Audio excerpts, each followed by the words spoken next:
दो जहानेर सरदार नबी रहमत जनाबे मुहम्मद रसूलुल्लाह सल्लल्लाहु अलैहि वसल्लम যখন আমেনার গর্ভে চলে আসলেন, আমেনার গর্ভে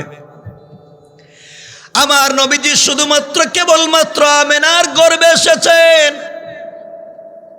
হযরতে আমেনার গর্ভে যেদিন আমার নবী আগমন করলেন, ওই দিন থেকে হযরতে আমেনা বলেন আমার পুরা বডি থেকে যেন জান্নাতুল ফিরদাউসের মেশকে আম্বরের গ্রান বের হয়ে যায়।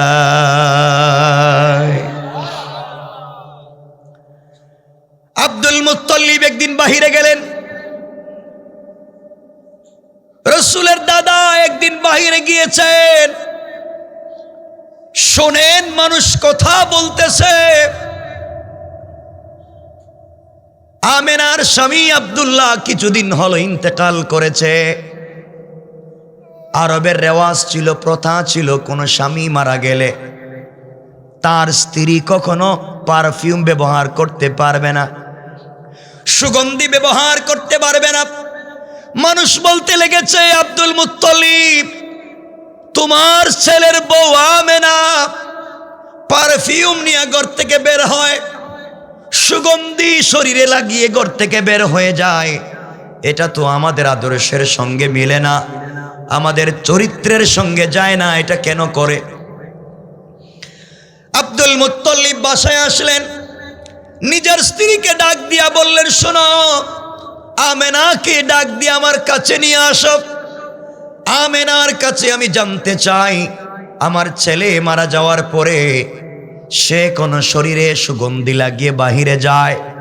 আব্দুল মুত্তালিবের স্ত্রী বলতে লাগলেন, স্বামী আমার, আমিও কয়েকদিন থেকে আপনাকে বলবো বলবো বলতেছি কিন্তু বলতে পারি না। আমি যখন দেখি আমেনা গোসল করবার জন্য রুমে ঢুকে যায়, গোসল করে যখন বের হয়ে যায়, আমি তখন গোসল করতে ভিতরে ঢুকে যাই, ভিতরে গিয়ে দেখি পানি এবং পুরা বাথরুম ওয়াশরুমের প্রত্যেকটা জায়গায় কে যেন জান্নাতি মেশকে আম্বর লাগিয়ে দিয়েছে। আমিও তো জানতে চাই, আমিও শুনতে চাই, এটা কোথা থেকে পেল? এটা তো আরব এবং আজম কোন জায়গার সুগন্ধি না। হযরতে আমেনাকে ডেকে আনা হলো।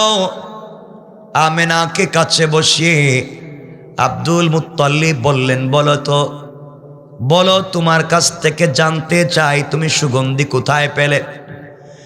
হযরতে আমেনা চোখের পানি ছেড়ে ডাক দিয়া বলছেন, বাবা কসম সৃষ্টিকর্তার, আমি আমার শরীরে সুগন্ধি লাগাই নাই, আমি আমার শরীরে কোনো আতর সেন্ট পারফিউম ইউজ করি নাই। যেই দিন থেকে মনে হয়েছে আমার পেটে সন্তান এসেছে, ওই দিন থেকে অটোমেটিক বুঝতে পারি আমার বডি থেকে মেশকে আম্বরের গ্রান বের হয়ে যায়। আল্লাহু আকবার বলেন। আব্বাজান শুধু তা না, আমি পানি আনার জন্য কূপে যাই, কূপ থেকে আমি পানি নিয়ে আসি খাওয়ার জন্য। আমার সন্তান আমার পেটে আসার পরে আমি যখন পানি আনবার জন্য কূপের কাছে যাই, দড়ি লাগানো বালতি যখন কূপের নিচে ফেলে দিয়ে টান দিয়ে পানি আনবার চেষ্টা করি, কিন্তু সন্তান পেটে আসবার পরে কূপের কাছে যাওয়ার পরে আব্বা জান কেমনে কেমনে ওই বালতি নিজের থেকে কূপের ভিতর থেকে পানি এনে আমার সামনে হাজির হয়ে যায়। আওয়াজ হয়, পানির ভিতর থেকে আওয়াজ আসে, ও আমেনা সরকারে কায়নাত দু জাহানের সরদার হাবিবুল্লাহকে পেটে নিয়ে এত কষ্ট করে কূপের কাছে এসে পানি নেওয়ার প্রয়োজন ছিল না, পানির প্রয়োজন পড়েছে, আমাদেরকে জানাতে পারতে, বলতে পারতে, আমরাই আমাদের পক্ষ থেকে বাড়ি পর্যন্ত পৌঁছে দিতাম। সুবহানাল্লাহ, জোরে পড়েন। আব্বাজান শুধু তা না, আমার সন্তান আমার পেটে আসার পরে আমি যখন রাস্তা দিয়ে হাঁটি বের হয়ে যাই, কোথাও যেতে চাই, ওই সময় রাস্তার দুলি কণাগুলো আমাকে সালাম জানায়। আব্বাজান, আমি যখন রুদ্রের টাইমে কোথাও হেঁটে যাই, তখন দেখি আকাশের মেঘমালা আমাকে ছায়া দিয়ে যায়। আমার বন্ধুগণ, কথাগুলো বুঝেন। হযরতে আমেনা বলছেন, আব্বাজান শুধু এই কথা না, আরো আছে। যেই দিন আমার সন্তান আমার পেটে এসেছে, ওই দিন আমি স্বপ্নে দেখি 4 জন মহিলা আমার ঘরে হাজির হয়েছেন। একজনের নাম জানি না, আমি 3 জনের নাম বলতে পারি। আব্দুল মুত্তালিব বলেন, কারা এসেছে তুমি আমাকে বলো। আমেনা বলছেন, আব্বাজান আমার সন্তান পেটে আসার পরে যেই 3 জন মহিলাকে আমি চিনি, একজন এসেছেন হযরতে ঈসা আলাইহিস সালাতু ওয়াস সালামের মা মারিয়াম। আরেকজন মহিলা এসেছেন, তিনি হলেন ফেরাউনের স্ত্রী হযরতে আসিয়া। আব্বাজান আরেকজন মহিলা এসেছেন, তিনি মূসার বোন কুলসুম। তারা এসে আমার কপালে চুম্বন করলেন আর ডাক দিয়া বললেন, আমেনা তোমার পেটে সরকারে কায়নাত এসেছেন, আহলান সাহলান জানাতে এসেছি, জান্নাতে তিনি আমাদের স্বামী হবেন। তোমার কাছে রব আমানত পাঠিয়ে দিচ্ছেন, খবরদার সরকারে কায়নাতের সঙ্গে কোনোভাবে বেয়াদবি করা যাবে না। কোন সুবহানাল্লাহ। কথাগুলা বুঝবেন।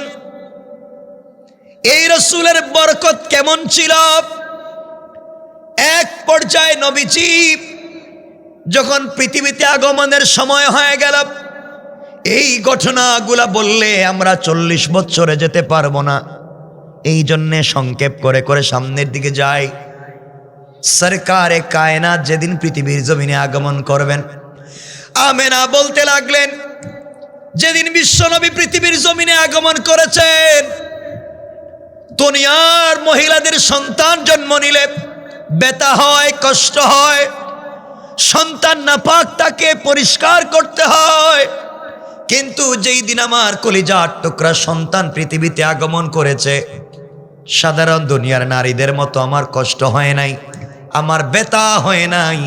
আমার সন্তান অপবিত্র ছিল না, আর আমার সন্তান পৃথিবীতে একমাত্র কেবলমাত্র নার কাঠা, নাবি কাঠা অবস্থায় পৃথিবীতে আগমন করেছে। কোন সুবহানাল্লাহ।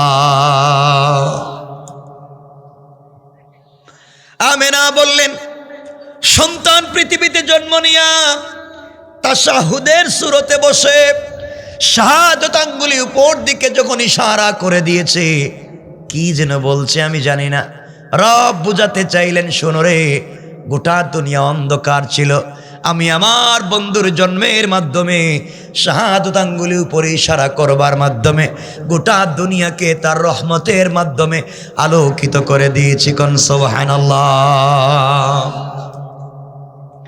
উনি হচ্ছেন আমার নবী, আপনার নবী। বিশ্ব নবী দুনিয়ার জমিনে আগমন করলেন। আগমন করবার পরে কি বুঝাতে চাই ভালো করে শোনেন। সর্বপ্রথম নবীজি জন্মের এই খবরটা আবু লাহাবের কাছে পৌঁছে গেল। তার দাসী খবর নিয়ে বুঝাইয়া দিল, আপনার ভাতিজা হয়েছে, আব্দুল্লাহর ছেলে হয়েছে, আব্দুল্লাহ পৃথিবীতে নাই। আবু লাহাব এই খবর শুনে নিজের দাসীকে আজাদ করে দিয়েছে, নিজের বাদীকে আজাদ করে দিয়েছে, তো খুশি হয়েছে। নবীজির জন্মে তো খুশি হওয়ার পরেও আবু লাহাব জান্নাতি না জাহান্নামী? কথা বলেন। আবু লাহাব নিজের বাদীকে, দাসীকে আজাদ করে দিয়েছে, নবীজির জন্মের খবর শুনে এত খুশি হয়েছে, এর পরেও জাহান্নামী। এর কারণ হলো তার জিন্দেগিতে রসুলের সিরাত ছিল না। ঠিক কিনা বলেন? এজন্য শুধুমাত্র কেবলমাত্র আশিকে রসুল হলে চলবে না, আমাদের বাস্তব জীবনে রসুলের সুন্নতকে বাস্তবায়িত করতে হবে। ঠিক কিনা? আওয়াজ করে বলেন। আমার বন্ধুগণ, আব্দুল মুত্তালিব আমার নবীজিকে কুলে নিলেন, উঠানের ভিতরে নিয়া দুলনায় রেখে দিলেন, দুল খাওয়াচ্ছেন। হঠাৎ করে তাকায়া দেখেন আসমানের দিকে, আসমানের চন্দ্র এবং সূর্যগুলা দ্রুত গতিতে নিচের দিকে আসতেছে। চিৎকার শুরু করে দিলেন, কান্না শুরু করে দিলেন। এখন কি হবে? কেউ বলেছেন আবু তালেবের কথা, কেউ আব্দুল মুত্তালিবের কথা, কেউ বলেছে আমার ভাতিজার কি হবে, কেউ বলেছে আমার নাতির কি হবে। কাছাকাছি চলে এসেছে। এমন সময় তাকায়া দেখে আর আসে না, নবীজির কাছাকাছি আসে না। ওখানে আসার পরে দেখা যায় ওলা থেমে গিয়েছে। আর নবীজি যখন মাথাটা নড়ায় তখন আসমানের চন্দ্র নড়তে থাকে। আমার নবীজি যখন হাত পা নাড়ায় তখন আসমানের তারকাগুলা নড়ে। এর কারণ কি ভালো করে বুঝবেন।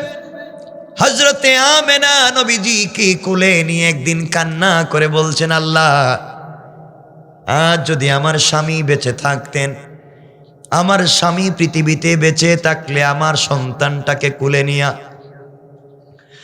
আমার সন্তানটাকে কোলে নিয়া হয়তো মক্কার বাজার থেকে, উক্কাজের মেলা থেকে, মাজান্না থেকে খেলনা নিয়ে আসতেন। ছোট্ট বাচ্চাটার জন্য কোনো খেলনা নিয়ে আসতেন।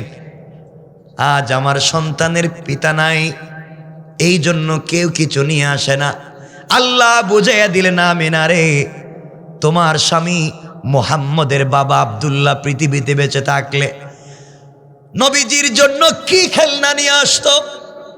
হয়তো সে প্লাস্টিকের কোনো খেলনা, মাটির কোনো খেলনা, কাঠের কোনো খেলনা নিয়ে আসতো। আর আমি আল্লাহ আমার বন্ধুর জন্যে আসমানের চন্দ্র সূর্যগুলাকে খেলার সাথে বানাইয়া দিয়েছি। সুবহানাল্লাহ, জোরে পড়েন। আপনাদের কষ্ট হচ্ছে মনে হইতেছে।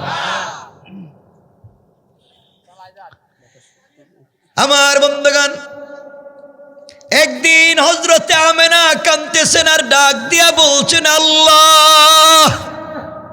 রবকে ডেকে তিনি বলতেছেন, তার সৃষ্টিকর্তাকে তিনি ডেকে বলতেছেন, আজ যদি আমার স্বামী আব্দুল্লাহ বেঁচে থাকতেন, আমার ছেলেকে নিয়ে হয়তো ঘুরাইতে যেতেন, কোথাও যেতেন, ঘুরতে যেতেন, মক্কায় যেতেন, তায়েফে যেতেন, সাফা মারওয়ায় যেতেন, কত জায়গায় ঘুরতে নিয়ে যেতেন। আমার ছেলের বাপ নাই, কেউ আমার ছেলেটাকে কোথাও ঘুরতে নিয়ে যায় না। আল্লাহ জানাইয়া দিতে চাইলেন, আমেনা, আব্দুল্লাহ বেঁচে থাকলে মুহাম্মদকে আর কোথায় নিয়ে যেত? হয়তো সে মাজান্নায় নিয়ে যেত, না হয় উক্কাজের মেলায় নিয়ে যেত। আর কোথায় নিয়ে যাবে জায়গা নাই। আর আমি আল্লাহ আমার বন্ধুকে ভালোবেসে শুধু দুনিয়ায় সফর করাতে চাই না রে আমেনা। আমি আল্লাহ আমার বন্ধুকে সফর করাইয়া, আমি আল্লাহ বাইতুল মুকাদ্দাস থেকে সব আসমান পার করে জান্নাত দেখায়া, সিদরাতুল মুনতাহা দেখায়া, আমি আল্লাহ যে আরশে আজিমে, আল্লাহু আরশে ইস্তাওয়া, আমি আল্লাহ যে আরশে আজিমে থাকি, ওখানে নে ফাকাবা কাউসাইনি আও আদনা, দনুক বাঁকা করলে যত কাছাকাছি চলে আসে, আমি আর আমার বন্ধুকে তত কাছাকাছি বসায়া কথা বলার ওয়াদা দিলাম। আমার বন্ধু করে নিয়েছিলেন আমার নবী। এই রাসূল বড় হতে লাগলেন, দীর্ঘক্ষণ চলতে থাকায় গেলেন।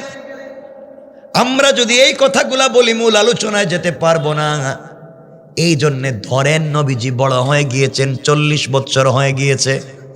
মধ্যখানের এগুলা আমাদের জন্য সিরাত নয়, আমাদের অনুসরণের কিছু নাই। নবীজি 40 বছরে পৌঁছে গেলেন। এবার নবীজির কাছে আল্লাহ জানাইয়া দিতে চান, বন্ধুরে, তোমার কাছে আমি রব তাওহীদ দিতে চাই, রাসালাত দিতে চাই। নবীজির কাছে আল্লাহ দায়িত্ব পাঠাইয়া দিতে চায়। আমার বন্ধুগণ, নবীজিকে দাওয়াতের জন্য আল্লাহ তৈরি করতে লাগলেন। দাওয়াত দিতে গেলে কম পক্ষে 2টা জিনিস লাগে। 1 নাম্বার হলো কিছু ক্ষমতা লাগে, কিছু পাওয়ার লাগে।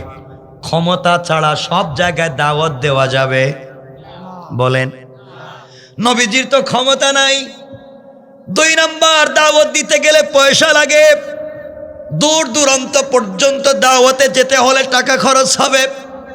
নবীজি গরিব, কোথায় পাবেন? আল্লাহ রাব্বুল ইজ্জত ওয়াল জালাল বন্ধুকে দুটো জিনিস দিলেন। আল্লাহ বুঝাতে চাইলেন, বন্ধুরে, ও বন্ধু, দ্বীনের দাওয়াত দেওয়া কষ্টের ব্যাপার। দ্বীনের দাওয়াত দেওয়া কষ্টের ব্যাপার। ওয়াদানা আনকা উযরাক, আপনার বুকের উপরে যে চাপ ছিল, কষ্ট ছিল, আল্লাযী আনকাযা যাহরাক, যে বুকের চাপকে আপনি কষ্ট মনে করতেন, আমি আল্লাহ দূর করে দিয়েছি। 1 নম্বরে, মক্কার সবথেকে ধনী শিল্পপতি নারী হযরতে খাদিজাকে তোমার প্রেমে ফেলে দিয়া ওই মেয়েটাকে তোমার কাছে বিয়ে দিয়ে তার সমুদয় সম্পত্তি ইসলামের রাস্তায় ব্যয় করে দিয়ে ইসলামের সমুন্নত ক্ষমতা আমি বাড়াইয়া দিলাম। সুবহানাল্লাহ, জোরে পড়েন না। মুহাম্মদ, দ্বীনের দাওয়াত দিতে ক্ষমতা লাগে। তোমাকে এমন একটা বংশে দিয়েছি যার নাম কুরাইশ। সমাজে তাদের পাওয়ার আছে, ক্ষমতা আছে। তোমার চাচা আবু তালেব, সে কালিমা পড়ে নাই, কিন্তু আবু তালেব তো আমার নবীজিকে হাতে করে নিয়া কাবা চত্বরে দাঁড়িয়ে বলেছিলেন, মক্কাবাসী শোনো, আমার বাতিজা কি বলছে তোমরা জানো আর আমি জানি। আমার বাতিজা নতুন দ্বীনের দাওয়াত দিচ্ছে, তোমাদের ভালো লাগলে মানবে, ভালো না লাগলে মানবে না। কিন্তু কেউ যদি আমার বাতিজার দিকে আঙ্গুল উঠাইয়া তাকায়, চোখ লাল করে তাকায়, আমি আবু তালেব কালিমা না পড়তে পারি, কিন্তু আমার বাতিজার বিরুদ্ধে দাঁড়িয়ে গেলে তাকে জিন্দেগিতে আস্ত রাখবো না। আল্লাহু আকবার বলেন। নবীজি দুটো জিনিস পাইলেন। আমি মূল বিষয় যেটা বুঝাতে চাইবো, হয়তো আপনারা বুঝতে পারবেন। তাই দ্বীনের দাওয়াত দিতে যে দুটো জিনিস লাগে, দুটোটা এখন রাসূলের কথা বলেন নাকি? সবাই বলেন, আর একটু জোরে বলেন। আপনাদের মনে কষ্ট হইতেছে? আচ্ছা, আছে, মনে রাখবেন। এবার রাসূল দ্বীনের দাওয়াত দিবেন, রব তৈরি করে দিলেন। এবার রাসূলের কাছে ওহী আসা শুরু হচ্ছে। কথাগুলো বুঝবেন, যেহেতু সিরাত কি বুঝাতে চায়। আমার নবীজি নবুয়ত লাভের আগেও আল্লাহকে ডাকতেন, ধ্যান করতেন, গারে হেরায় বসে বসে ধ্যান করতেন। নবীজি গারে হেরায় বসে বসে ধ্যান করতেছেন, হঠাৎ করে একদিন তাকাইয়া দেখেন, নবীজি যখন জিকির করতেছেন রবের নামে, তাকাইয়া দেখেন আসমান জমিনের মধ্যখানে নূরের মিম্বরে বসে কে যেন আমার নবীকে ইয়া মুহাম্মদ, ইয়া মুহাম্মদ বলে ডাকতেছে। নবীজি আশ্চর্য হয়ে গেলেন, এই হেরা গুহায় কেউ নাই, আশেপাশে কোনো মানুষ নাই, আসমান জমিনের মধ্যখানে নূরের মিম্বরে কে বসে আমাকে ডাক দে। ভয়ে ঠেলায় বাড়িতে পৌঁছে গেলেন। খাদিজাকে এসে বলছেন, খাদিজা, আমার ভয় হচ্ছে, কে যেন আমাকে ডাক দিয়া মুহাম্মদ বলে আমার নাম জানলো কেমনে, আমার ভয় হচ্ছে। হযরতে খাদিজা সাধারণ কোনো নারী ছিলেন না, জ্ঞানীও ছিলেন, চালাক এবং সচেতন ছিলেন। তিনি ডাক দিয়ে বললেন, স্বামীরে, আপনাকে দেখে, আপনাকে পরীক্ষা করে, আমানতদারি বুঝে আপনার 21 অথবা 25 বছর বয়সে আমি 45 বছরের একজন বৃদ্ধা আপনাকে বিয়ে করেছি। আপনাকে আমি 40 বছর এখন আপনার হয়ে গিয়েছে। আমি 21 থেকে আপনাকে 19 অথবা 25 থেকে আপনাকে দেখতেছি, এই 15 বছর আপনাকে ভালো করে আমি চিনি। আমার মন বলছে কোন জিন্নাত এবং শয়তান আপনাকে ধোঁকা দিতে পারে না, নিশ্চয় আল্লাহর কোন রহমতের ফেরেশতা হবে। আর যদি আপনাকে এভাবে ডাক দে, আপনি বলবেন প্রতিদিন ডাকো কেন, কিছু বলার থাকলে বলে দাও। আল্লাহু আকবার। সাপোর্ট দিচ্ছেন স্ত্রী, কারণ আপনি যত বড় পীর হন, যত বড় বুজুর্গ হন, কেউ না জানলে আপনার বউ জানে আপনি কত নম্বরের পীর। ঠিক কিনা জোরে কোন? আপনি পাবলিকের কাছে যত বড়ই বুজুর্গ হন, আপনার বউ জানে আপনি কত নম্বরের পীর নাকি টাটকা শয়তান। এজন্য আমার বন্ধুগণ, রাসূল পাক সাল্লাল্লাহু আলাইহি ওয়াসাল্লাম আবার পৌঁছে গেলেন। কিছুদিন পরে দেখেন নূরের মিম্বরে বসে কে ডাক দিয়ে বলছে, ইয়া মুহাম্মদ। এবার নবীজির মনে পড়েছে স্ত্রীর কথা। স্ত্রী তো বলেছেন কেউ ধোঁকা দিতে পারে না, আমি কেন কথা বলি না। নবীজি দাঁড়াইয়া বলেন, কে তুমি? আমার ডাক দাও, কিছু কও না কেন? কেমনে আমারে চিনো? জিবরিল আমিন বলছেন, ইয়া রাসূলুল্লাহ। আল্লাহু আকবার। নবীজি চিন্তায় পড়ে গেলেন, আমার রসুল বলে কেন? ইয়া রাসূলুল্লাহ, আমি আল্লাহর পক্ষ থেকে জিবরিল আমিন এসেছি।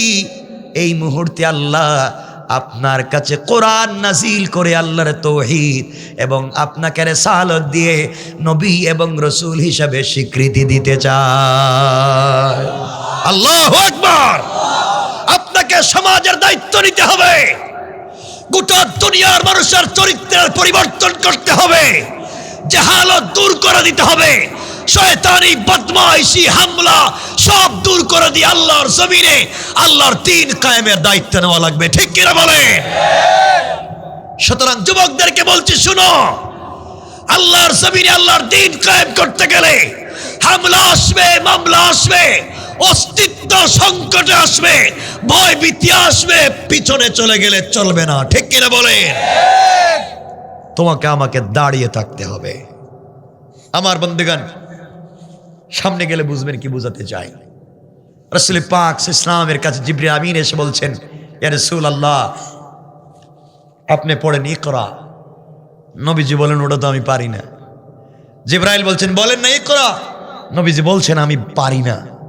আবার বলছেন ইকরা। নবীজি বলছেন, কি বলছো? আমি পারি না। জিবরাইল আল্লাহকে বলছেন, আল্লাহ, আপনি এত বিশাল কোরআন যা পাহাড় নিতে চাইল না, আসমান জমিন নিতে চাইল না, কেউ নিতে চাইল না, এই কোরআন দিয়েছেন আপনি এমন একজনের কাছে, উনি ইকরাই বলতে পারেন।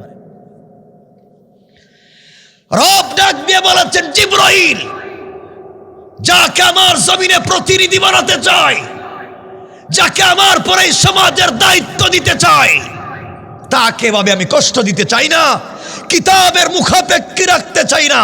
জিবরাইল, তোমার বুকটা আমার রাসূলের বুকের সঙ্গে লাগাইয়া দাও, সিনাটা সিনার সঙ্গে লাগাইয়া দাও, আর আমি আল্লাহর নিজ জিম্মাদারিতে 30 পারা কোরআন তার সিনায় নাজিল করার দায়িত্ব নিয়ে নিলাম। এজন্য ইলম সিনাদের সিনা, ইলম এক সিনা থেকে আরেক সিনায় যায়। আমার বন্ধুগণ, কথাগুলা বুঝেন।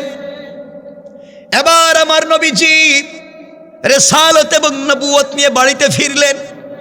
সংক্ষেপ করে করে বলে যাই, তাহলে বুঝবেন। নবীজির কাছে বাড়িতে পৌঁছে গেলেন, জ্বর উঠে গিয়েছে। জিবরাইলের সঙ্গে প্রথম ধাক্কা, কারণ জিবরাইলের সঙ্গে প্রথম ধাক্কা লেগেছে, জ্বর উঠে গিয়েছে। সমাজে দেখবেন ভালো মানুষের চেহারা দেখলে কিছু মাস্তানও কালো হয়ে যায়। বাংলাদেশে কিছু নতুন মাস্তানের আবির্ভাব হয়েছে, তারা আল্লাহর নাম নিলেই তাদের খারাপ লাগে, তাকবীর শুনলে তাদের খারাপ লাগে, ইসলামী আন্দোলনের কর্মী দেখলে তাদের জঙ্গি সন্ত্রাসী বলতে মন চায়। ঠিক কিনা বলেন? মনে রাখবেন, এই জমিন আল্লাহর, এই জমিনে শুধুমাত্র কেবলমাত্র হুকুম চলবে আল্লাহর। যাদের কাছে তাকবীরের আওয়াজ শুনলে খারাপ লাগে, শরীরে চুলকায়, মনে রাখবেন এরা হলো এই জামানার আবু লাহাব আর আবু জাহাল। কোন ঠিক কিনা? আমার মুসলমান বন্ধুগণ, ঘরে আসবার পরে যখন কাঁপতেছেন, জ্বর উঠে গিয়েছে, হযরতে খাদিজা বলছেন, স্বামী কি হলো? নবীজি বলছেন, না কিছু হয় নাই। খাদিজা বলছেন, আপনি আমার কাছে কিছুই গোপন করবেন না, আপনাকে খুব ভালো করে আমি চিনি, আপনি সহজ সরল মানুষ। কেন আপনার জ্বর উঠেছে? ভয় পাইছেন কিনা? কোথাও কিছু হয়েছে কিনা আমাকে বলেন। নবীজি চিন্তা করলেন, আমি যদি বলি আমি নবী এবং রাসূল, আর আমার স্ত্রী যদি আমার কথা বিশ্বাস না করে, এর চাইতে লজ্জার আর কিছু হতে পারে না যে বউ আমার কথা শুনে না। এই জন্য নবীজি বলতে চায় না। কারণ আপনার কথা বউ কেমনে শুনবে? আপনার কথা সারা দুনিয়ার মানুষ শুনলেও বউ শুনবে না। এর অর্থ বউ জানে আপনি কত নাম্বারের বাটপার। কথা কোন না কেন? আল্লাহ রসুল চিন্তা করলেন, আমি এখন স্ত্রীর কাছে যদি বলি আর স্ত্রী যদি বিশ্বাস না করে লজ্জার বড় হয়ে যাবে। হযরতে খাদিজা চেপে ধরলেন, বলা লাগবে। এবার নবীজি বলছেন, খাদিজা, ওই যে নূরের মিম্বরে বসিয়া মুহাম্মদ বলে ডাক দিয়ে আজ তিনি পরিচয় দিলেন তিনি জিবরাইল, আর আমার কাছে কোরআন নাজিল করে নবুয়ত এবং রিসালাত দিয়ে আল্লাহ আজ থেকে আমাকে নবী এবং রাসূল বানিয়ে পাঠিয়ে দিয়েছেন। খাদিজা চোখের মনে ছেড়ে দিলেন আর ডাক দিয়া বললেন, স্বামী রে, কেন আমার কাছে গোপন করতেছেন? প্রথম যেদিন আপনাকে দেখেছিলাম, আমি যেদিন আপনার প্রেমে পড়েছিলাম, ওই দিন থেকে বুঝতে পেরেছি আপনি সাধারণ কোনো মানুষ না। এমন একটা দিনের অপেক্ষা তো আমিও করতেছিলাম। আপনি বলেন তো, এই পর্যন্ত কাউকে দিনের দাওয়াত দিয়েছেন কিনা? নবীজি বললেন, খাদিজা, না, মাত্র আসলাম করে, কারো সাথে শেয়ার করি নাই। হযরতে খাদিজা বললেন, দেরি করতে চাই না। কে বলেছে জানতে চাই না, আপনি হাত বাড়াইয়া দেন, হাত লম্বা করে দেন, আর পৃথিবীর জমিনে প্রথম মুসলমান আমাকে বানাইয়া ধন্য করে দে। সুবহানাল্লাহ, একটু জোরে বলেন না সুবহান। কেমন স্ত্রী, কেমন স্বামী! এজন্য যারা এই পৃথিবীতে দ্বীনের দাওয়াত দিয়েছেন তারা ঘর থেকে সাপোর্ট পেয়েছেন। আর না হয়ে তো স্টিম রুলার যায়, নির্যাতন যায়। নির্যাতনের পরে ঘরে গেলে শান্তি মিলে, কারণ ঘরের ভিতরে গেলে সাপোর্ট পায়। আমার বন্ধুগণ, দ্বীনের দাওয়াত চলতে লাগলো। নবীজির কাছে আয়াত নাজিল হয়ে গেল, ওয়া আনযির আশীরাতাকাল আকরাবিন। পয়গম্বর আরবি, এবার শুধু ঘরের ভিতরে না, আপনার প্রতিবেশীকে দ্বীনের দাওয়াত দেন, আপনার আশেপাশের লোকগুলাকে দ্বীনের দাওয়াত দেন। দাওয়াত দুটা, একটা তাওহীদ আর একটা রিসালাত, আর কোনো দাওয়াত নাই। দুনিয়ার মানুষের কাছে দাওয়াত দেওয়ার আগে আপনার আশেপাশে আপনার প্রতিবেশী কুরাইশ মক্কার নেতা লিডারদেরকে দ্বীনের দাওয়াত দেন। নবীজি যখন আদিষ্ট হলেন, আল্লাহ পাকের কাছ থেকে হুকুম প্রাপ্ত হয়ে পৌঁছে গেলেন একদিন সকালবেলা সাফা পাহাড়ে। আমার নবীজি সাফা পাহাড়ে আরোহণ করলেন। কথাগুলো বুঝেন। সাফা পাহাড়ে আরোহণ করে সকালবেলা ইয়া সবাহা বলে চিৎকার করলেন। আরবের রীতি ছিল, কেউ যদি সকালবেলা উঁচা জায়গায় উঠে ইয়া সবাহা বলে ডাক দেয়, তাহলে মহা বিপর্যয়, কোনো বিপদ সংকেত, আশ্চর্য কোনো খবর হবে। এই জন্যে সবাই জড়ো হয়ে যায়। নবীজির এই চিৎকার শুনে মক্কার নেতা লিডারেরা সবাই পৌঁছে গেল সাফা পাহাড়ের নিচে। যারা যেতে পারলো না তারা প্রতিনিধি পাঠাইয়া দিল, দেখো তো মুহাম্মদ কি বলতে চায়। নবীজি পাহাড়ের উপরে, সবাই যখন পাহাড়ের নিচে। এবার নবীজি বললেন, শোনো কুরাইশেরা, শোনো মক্কার মানুষেরা, শোনো, তোমাদের কাছে আমি জানতে চাই, আগে বলো তোমাদের কাছে আমি কেমন মানুষ। দীর্ঘ 40 বছর প্লাস তোমাদের কাছে আমি বড় হয়েছি, আমাকে ছোট থেকে তোমরা বড় হতে দেখেছ, তোমরা বলো তো তোমাদের কাছে আমি কেমন। কথাগুলো এখন বুঝবেন। নবীজির বন্ধু বান্ধব, আত্মীয় স্বজন, কাছের মানুষ, প্রতিবেশী, গোষ্ঠীর মানুষ, ঘরের মানুষ, সবাই তো আমার নবীজিকে 40 বছর থেকে দেখেছে, চিনেছে। সবাই ডাক দিয়া বলছে, মুহাম্মদ ইবনে আব্দুল্লাহ, দীর্ঘ 40 বছর তোমাকে হতে দেখেছি, বড় হতে দেখেছি, এই পর্যায়ে আসতে দেখেছি। তোমার জিন্দেগিতে তুমি আমানতের খেয়ানত করো নাই, তোমার জিন্দেগিতে আমরা দেখি নাই মিথ্যা কোনো কথা বলো নাই, কারোর সঙ্গে রাগ করে কোনো কথা বলো নাই। এই পৃথিবীতে তোমার মতো একটা ভালো ভদ্র মানুষ আর হয় না। নবীজি তাদের কাছ থেকে তার সম্পর্কে জানলেন। এরপরে বললেন, বলো তো, আমি যদি এবার বলি তোমাদের উপরে তোমাদের বিরুদ্ধবাদীরা যুদ্ধ করবার জন্য পাহাড়ের ওপর প্রান্তে দাঁড়িয়ে আছে, তোমরা কি আমার কথা বিশ্বাস করবে? সকল কাফেরেরা, সকল মক্কাবাসী কুরাইশেরা এক বাক্যে ডাক দিয়ে বলো, মুহাম্মদ ইবনে আব্দুল্লাহ, তুমি এ কথা বলতে দেরি হবে, বিশ্বাস করে মানতে দেরি হবে না, কারণ তোমাকে আমরা ভালো করে চিনি। তুমি বলবে আর মানবো না, এটা হতে পারে না। এবার নবীজি বললেন, তাহলে শোনো, পাহাড়ের অপর প্রান্ত থেকে কাফেরেরা তোমাদেরকে আঘাত করতে পারে, এর চাইতে ভয়ঙ্কর একটা খবর শোনো। আমি দেখতে পাচ্ছি তোমরা দেবদেবীর পূজা করো, মূর্তি পূজা করো, পাথরের পূজা করো, আগুনের পূজা করো, গাছের পূজা করো। পূজার মাধ্যমে তোমরা জাহান্নামী হয়ে গিয়েছো, জান্নাতে যাওয়ার কোনো সম্ভাবনা নাই। সুতরাং আল্লাহ রব্বুল ইজ্জত ওয়াল জালাল আমাকে জমানার জন্য নবী এবং রসুল বানিয়ে পাঠিয়ে দিয়েছেন। আজ থেকে আমি নবী এবং রসুল। আসলিম তাসলাম, ইসলাম কবুল করো, শান্তিতে থাকতে পারবে, জান্নাত পাবে, জাহান্নামের আগুন থেকে বাঁচবে। এই খবর তোমাদেরকে দেওয়ার জন্য একত্রিত করেছি। আমার নবীর বন্ধু বান্ধব, আত্মীয় স্বজন, গোষ্ঠীর মানুষ, এলাকার মানুষ, নেতা লিডার সবাই কিং কর্তব্য বিমূঢ়। হঠাৎ করে মোহাম্মদ কি বলতেছে? নবীজি তো একটু আগে স্বীকৃতি আদায় করলেন তাদের কাছ থেকে তিনি কেমন, এখন সবাই এক বাক্যে কেমনে বলবে তিনি খারাপ বলতেছেন? কেউ কোনো কথা বলে না, সবাই নিস্তব্ধ হয়ে গিয়েছে, নিশ্চুপ হয়ে গিয়েছে। এই নিস্তব্ধতা ভেঙ্গে একটা লোক দাঁড়িয়ে গিয়েছে, কোরআনের ভাষায় যার নাম আবুল আহাব, যাকে বলা হতো আব্দুল উজ্জা। আবুল আহাব দাঁড়িয়ে গিয়েছে, হাতের মধ্যে পাথর নিয়ে ডাক দিয়ে বলেছে, তাব্বান লাকা ইয়া মুহাম্মদ আলিহাদা জামাতানা আয় দাওতানা। ও মুহাম্মদ ইবনে আব্দুল্লাহ, তুমি ধ্বংস হও, তোমার পুরা দিন ধ্বংস হোক। তুমি এই কথাগুলা বলবার জন্য কি আমাদের গুরুত্বপূর্ণ সময় নষ্ট করে দাওয়াত করে একত্রিত করেছো? আমি আপনাদের কাছে জানতে চাই, 1 মিনিট আগে এই লোকগুলাই নবীজিকে বলেছে পৃথিবীর উত্তম চরিত্রবান একমাত্র মহাপুরুষ তিনি। 1 মিনিট পরে তাওহীদ আর রিসালাতের কথা বলবার পরে তাকে গালি দিতে শুরু করেছে। দুটা কথা মনে রাখবেন। 1 নাম্বার, গালি দিতে শুরু করলে কেন? আমরাও তো কালিমার দাওয়াত দেই, নবীজি দাওয়াত দিলেন, নবীজির দাওয়াত শুনে নবীজিকে পিটাতে চায়, মারতে চায়। আর আমরা দাওয়াত দিলে আমাদেরকে মিষ্টি খাওয়ায়, জিলাপি খাওয়ায়, বাড়িতে দাওয়াত দেয়। এর কারণ হলো আমাদের যেই দাওয়াত চলতেছে এটা অবশ্যই অবশ্যই রসুলের নবীওয়ালা রিসালাতের দাওয়াত নয়। নবীজির রিসালাতের দাওয়াত কালিমা যদি মানুষের কাছে বুঝাইয়া দিতে পারতাম, ওই সময়কার মানুষ যেভাবে কালিমাকে ভয় পেত, আজকালকের মানুষও ভাবে কালিমাকে ভয় পেত। এর কারণ হলো আজকের মানুষ কালিমা পড়ে কিন্তু কালিমার মৌলিক শিক্ষা জানে না, কালিমা পড়লে কি হবে।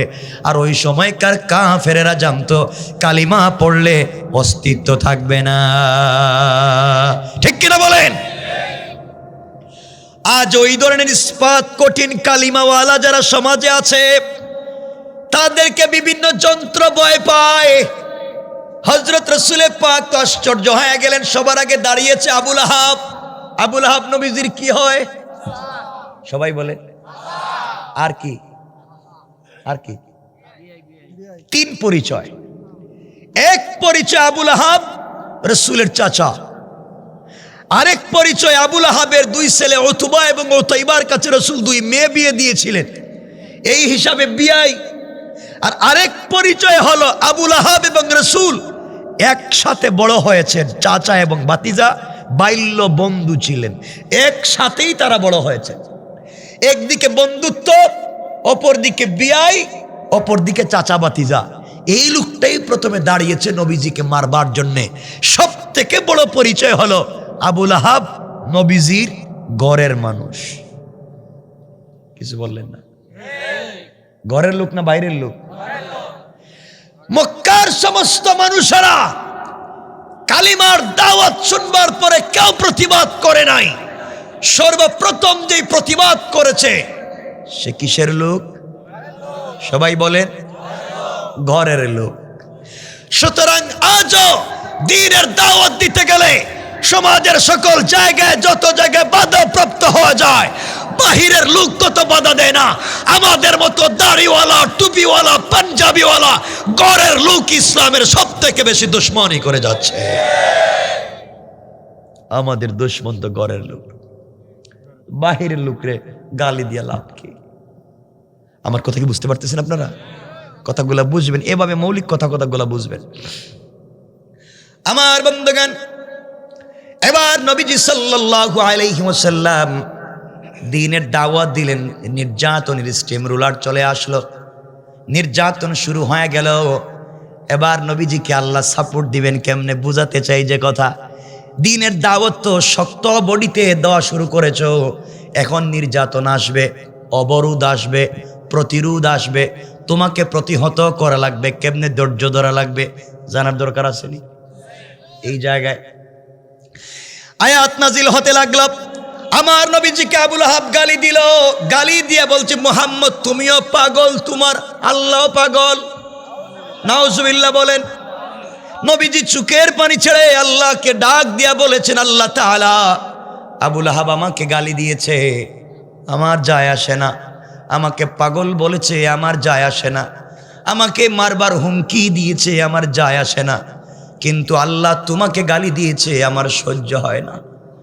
তোমাকে গালি দিয়েছে, আমার বরদাস্ত হয় না। আওয়াজ হলো, আওয়াজ আসলো, পয়গম্বর আরবি, ও হাবিবুল্লাহ, তোমাকে আমি হাবিব বানিয়েছি, খলিল বানাই নাই। তোমাকে হাবিব বানিয়েছি। আমি আল্লাহ ঘোষণা করে দিলাম, কেউ যদি আমাকে গালি দেয় মাফ, কেউ যদি আমার কোরআনকে গালি দেয় মাফ, কেউ যদি আমার ঘরকে গালি দেয় মাফ, কেউ যদি আমি আল্লাহর অস্তিত্বকে বিশ্বাস করে না মাফ। কিন্তু যারা আমার বন্ধু, যার কারণে ইসলামী আন্দোলন সমাজে প্রতিষ্ঠা করতে চায়, সেই ইসলামী আন্দোলনের নেতা হাবিবুল্লাহকে যারা গালি দিবে, আমি আল্লাহ 1 সেকেন্ডের জন্য তাদেরকে মাফ দিতে পারি না। আল্লাহু আকবার বলেন। রব বলেছেন, আমাকে গালি দিলে মাফ করে দিতে পারি, যারা কোরআনের কাজ করে তাদের বিরুদ্ধে আচরণ করলে কোনো মাফ নাই। এবার আল্লাহ আয়াত নাজিল করে দিতে লাগলেন। কোরআনে কারীমের 30 নম্বর পারার যে সূরা আপনারা ভালো করে জানেন, তাব্বাত ইয়াদা আবি লাহাব নাজিল হতে লাগলো। আমরা এখানে সচরাচর বুঝি আবু লাহাব নবীজিকে গালি দিয়েছে, আল্লাহ শক্ত ভাষায় তাকে হস্ত ধ্বংস করেছেন, সম্পত্তি ধ্বংস করেছেন, তার সন্তান সবকিছু ধ্বংস করবার ওয়াদা দিয়েছেন। কিন্তু এই সূরার মধ্যখানে আল্লাহ একটা শব্দ যোগ করে দিলেন, ওয়ামরাআতুহু হাম্মালাতাল হাতাব। আল্লাহ একটা শব্দ যোগ করে দিলেন। শুধু আবু লাহাবকে নষ্ট করি নাই, আবু লাহাবের স্ত্রীরেও ধ্বংস করলাম। এখন কথা আসলো, আবু লাহাবের স্ত্রীকে ধ্বংস করবার কথা আল্লাহ বললেন কেন? হাম্মালাতুনের 2টা তাফসীর। কেউ কেউ বলেছেন আবু লাহাবের স্ত্রী উম্মে জামিল রাস্তায় রাস্তায় ঘুরে বেড়াতো, আর যেখানে যেত নবীজির বদনাম করত, নবীজিকে গালি দিত, নবীজির গীবত শিকায়ত সমালোচনা করত। আল্লাহ সহ্য করতে পারলেন না। হাম্মালাতুন শব্দের আরেকটা ব্যাখ্যা হলো, সে নবীজিকে কষ্ট দেওয়ার জন্য জঙ্গল থেকে কাঁটাওয়ালা বস্তু এনে নবীজি যেই পথ দিয়ে বের হয়ে দ্বীনের দাওয়াত দিতেন ওই পথে ফেলে দিত। আল্লাহ বলছেন হাম্মালাতুন, এই মহিলাকেও ধ্বংস করে দিয়েছেন।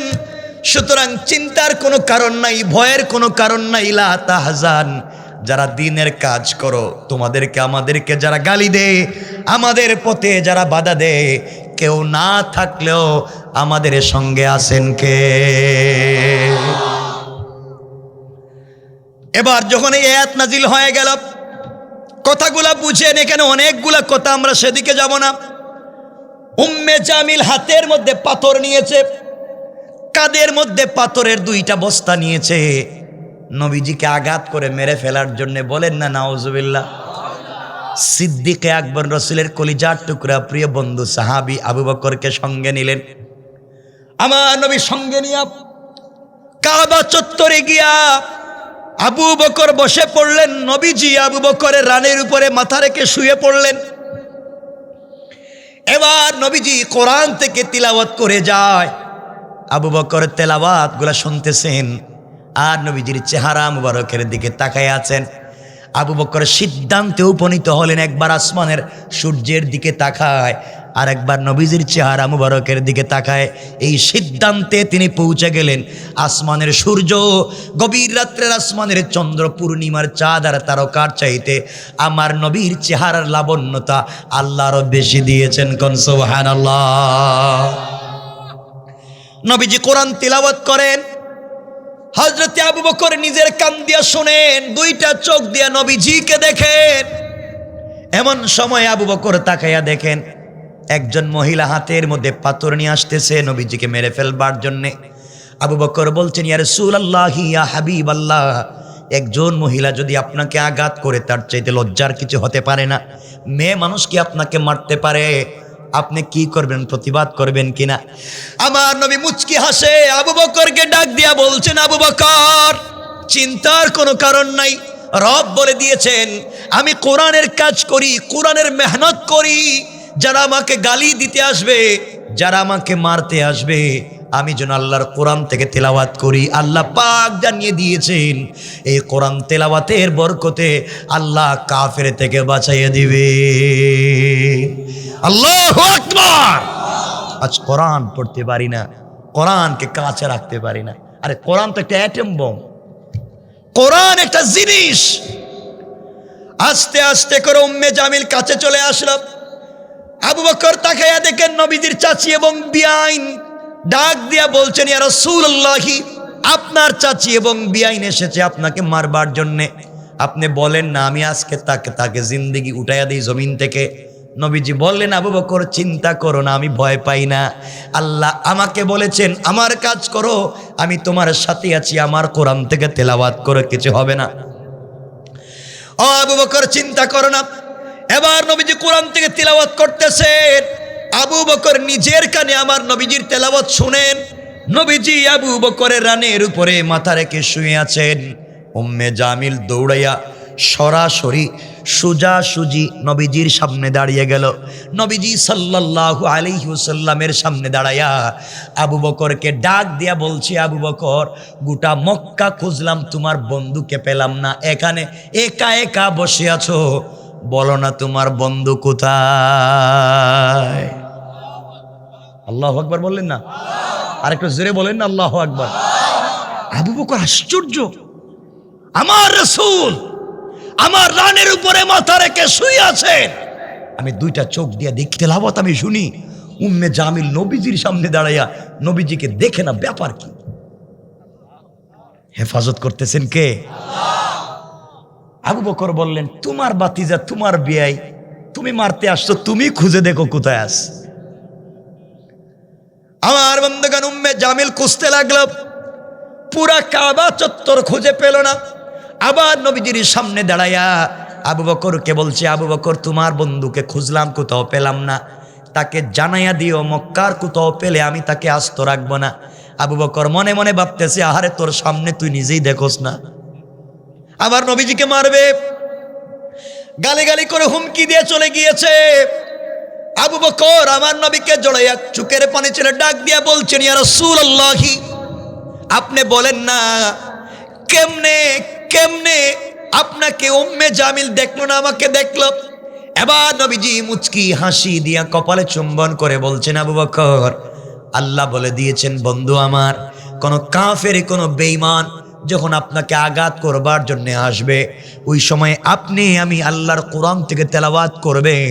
আমি আল্লাহ হিজাবাম মাসতুরা, আকাশ থেকে একটা গোপন পর্দা পাঠাইয়া ওই কাফের আর আপনার মধ্যখানে পার্টিশন সৃষ্টি করে দে। আল্লাহু আকবার বলেন। কোরআন কার নাম? কষ্ট হচ্ছে আপনাদের? কষ্ট হচ্ছে? আমি কিছুক্ষণ কথা বলবো, একটু হাত দেখান তো দেখি কার কার কষ্ট হচ্ছে। আরে হচ্ছে বলছি তো, আপনাদের কন্ডিশন বুঝবার জন্য। হচ্ছে? কষ্ট হয়? আওয়াজ করে বলেন কষ্ট হয়। তাকবীর দেন, লিল্লাহে তাকবীর। আওয়াজ না, আওয়াজ করে বলেন লিল্লাহে তাকবীর, নারে তাকবীর। আমার বন্ধুগণ, নবীজিকে মারবার জন্য কৌশল করছে। নবীজিকে মারবে কেমনে? এই যে কোরআন কেমনে বাঁচাতে পারে বুঝতে পারছেন? এখন কিছু হয় না, বুঝতে পারছেন? আরেকটু সহজ করে বুঝাইয়া দেই, আরেকটু সহজ। এজন্য কিচ্ছু লাগবে না, গোটা দুনিয়ায় দিন কায়েম করেছেন শুধু কোরআনের দ্বারা। আজও কিচ্ছু লাগবে না, শুধু কোরআন থাকলেই চলবে। এজন্য বলছে, শোনো, রাসূল কোরআনের মাধ্যমে কেমনে বাঁচলেন আরেকটু সামনে বলে মূল আলোচনা সংক্ষেপ করে দেব। নবীজি যেদিন হিজরত করে মক্কা থেকে মদিনায় গেলেন, মনে রাখবেন ঘটনা বলতেছি না, আমার মূল আলোচনা আমরা এখনো আছি ওয়ানদির আশিরাতাকাল আকরাবিনে। শুধু আসছি কোরআন কেমনে বিরুদ্ধবাদীদেরকে আক্রান্ত করে কোরআনের পক্ষের শক্তিকে বিজয় দেয়, আমরা সেটাই বুঝবো ইনশাআল্লাহ। বলেন নবীজি যেদিন হিজরত করে মক্কা থেকে মদিনায় চলে যাবেন, রাত্রবেলা জিবরিল আমিন রাসূলকে উঠালেন, ইয়া রাসূলুল্লাহ সফর শুরু করেন ইয়াসরিবের দিকে, সফর শুরু করেন মদিনার দিকে। আমার বন্ধুগণ, নবীজি ঘুম থেকে উঠে গেলেন, কাপড় পরলেন, 2 রাকাত সালাত পড়লেন, ঘর থেকে বের হয়ে যাবেন। হঠাৎ করে তার কানে আওয়াজ আসলো, ঘরের চতুর্দিকে কাফেরেরা বেষ্টন করে রেখে দিয়েছে।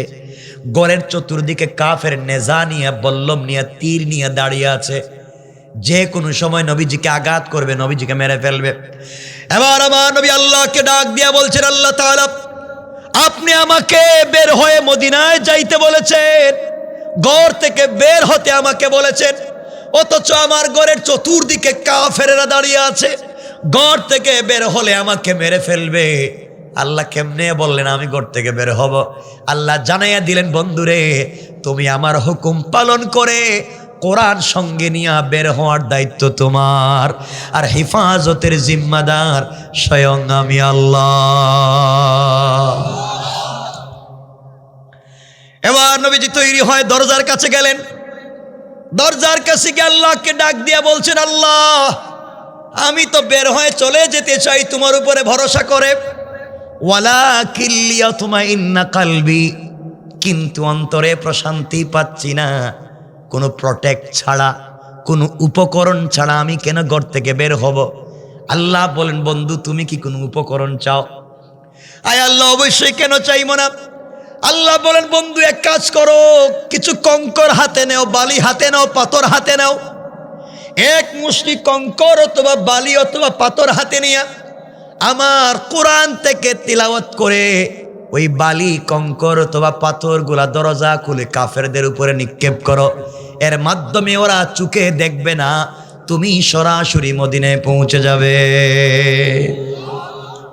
নবীজি বলেন, আল্লাহ আপনি বলেন কি? কঙ্কর মারমো যেদিকে সেদিকেই তো যাবে। কাফের তো ঘরের চতুর্দিকে, ডাইনে বামে সামনে পিছে চতুর্দিকে কাফের, যে কোনো সময় আমাকে আক্রান্ত করতে পারে। আমি মারলে তো একদিকে যাবে, চতুর্দিকে কেমনে যাবে?